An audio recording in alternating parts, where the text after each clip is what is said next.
8/7/2014 তারিখে বালুরঘাট থানায় এই মামলার যে ভিকটিম মহিলা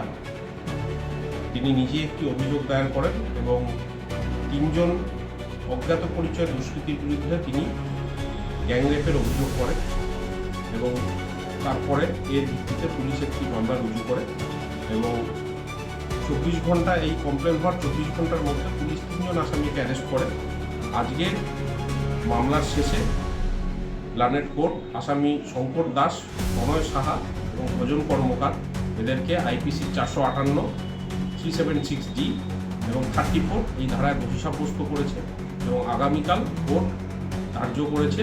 পক্ষে শোনার পর এই মামলায় তার চূড়ান্ত রায় ঘোষণা করে এবং আসামিদের মধ্যে একজন প্রণয় সাহা এই ঘটনার সময় ওই ভিকটিমের সঙ্গে এই খারাপ কাজ করার সময় তাকে কামড়ে দিয়েছিল। পুলিশ এতে খুব সুন্দর তদন্ত করে এবং এই আসামিদের দাঁতের টাইল জোগাড় করা হয় এবং